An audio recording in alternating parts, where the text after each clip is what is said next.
Bonjour à tous et bienvenue dans cette vidéo sur une posture de yoga, c'est quoi? Les différentes dimensions des choses dans la vie. Alors, une posture de yoga, c'est quoi? Alors, une posture de yoga sur le premier étage de notre immeuble, ça va être une pratique sportive. Une façon de mettre son corps en mouvement pour se muscler, se renforcer, s'étirer, travailler sur ses ligaments, sur ses articulations, sur sa santé physique. Mais une posture de yoga, ça peut aussi nous servir par le mouvement à malaxer les organes internes, à ralentir notre respiration et ainsi nous allons faciliter la digestion, alimenter le système lymphatique et le système sanguin et ainsi développer notre immunité et notre capacité à mieux digérer, donc à mieux dormir, à être plus actif intellectuellement, plus présent, plus alerte, en bonne santé physique et mentale. Mais à quoi ça peut servir encore une posture de yoga? Le fait d'alimenter le cerveau va nous permettre d'avoir les idées plus claires. Le fait de gérer la respiration va nous permettre d'alimenter nos globules rouges, d'alimenter les cellules de notre corps et ainsi avoir une meilleure vitalité. Mais une posture de yoga, c'est quoi encore? C'est la possibilité à se connecter à un état. Si je pratique ma posture de yoga en pensant à l'histoire de la posture, en rentrant dans la poésie de la posture, en sentant ma connexion à la terre, la connexion à mon feu, à l'effort que ça me demande, à l'énergie dans laquelle ça me demande de mettre, alors la posture de yoga, elle commence à me raconter des histoires sur mon mental, sur comment est-ce que je peux créer à l'intérieur de moi un état, ne pas seulement être dans une position, mais avoir une posture à l'intérieur de soi, stimuler à l'intérieur de soi un état, une émotion, une capacité de sensible.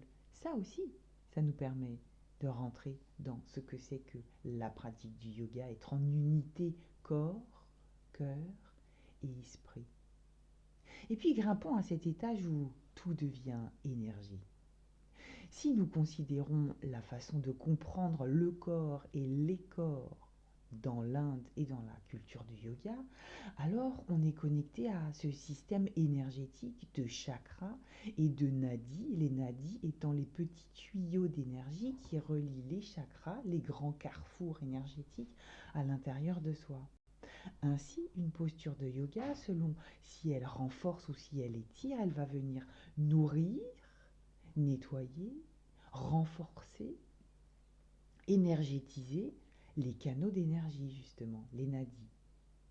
Ainsi, elle va créer un réseau énergétique de lumière, de puissance et de connexion entre les différents chakras.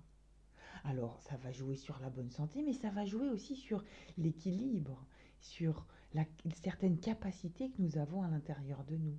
Si dans une posture, on va venir relier, par exemple, renforcer le lien entre le plexus solaire, par exemple, et la gorge, par exemple, il se passe quoi? Il se passe qu'on vient donner de l'énergie à ce lien entre la capacité d'action du plexus solaire et la capacité à dire et à écouter du chakra de la gorge.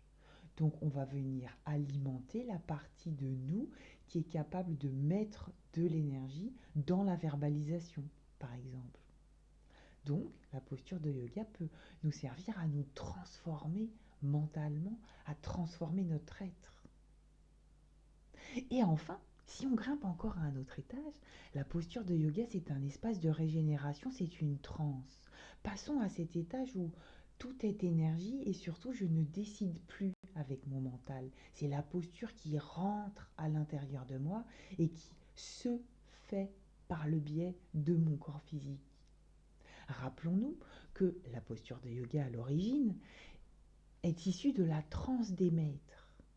Parce que dans un état de transe et de reliance à l'énergie, je me laisse, le maître se laisse traverser par l'énergie en soi, alors le corps se met dans une certaine dans un certain mouvement ou dans une certaine posture, et ça, vous le connaissez vous aussi, parce que ça vous est déjà arrivé à un moment ou à un autre d'avoir mal à un endroit, et hop, votre main vient se poser, comme si le corps appelait de l'énergie, mal à la tête, mal aux dents, mal à l'épaule. Le corps appelle de l'énergie, la main vient se poser, et les choses se font sans intention mentale. La posture de yoga, c'est pareil. Elle peut être pratiquée à cet endroit-là aussi, de d'abandon total du mental.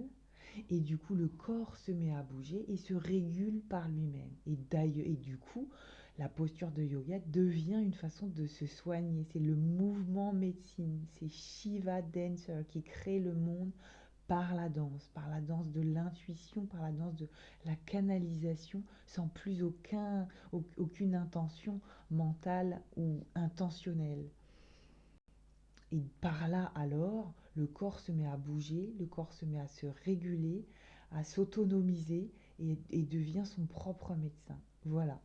Voilà plein de façons différentes de pratiquer le yoga.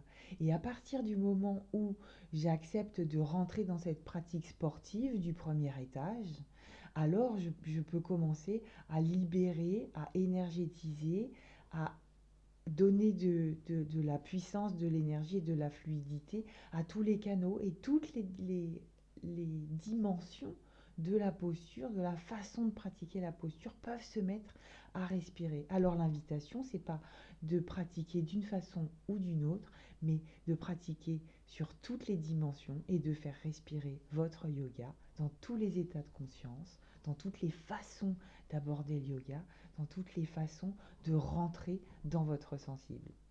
Alors, avant de dérouler votre tapis, je vous invite à cliquer, à claquer, à cliquer, à liker, à vous abonner. Et puis, bonne pratique et à bientôt. Namasté.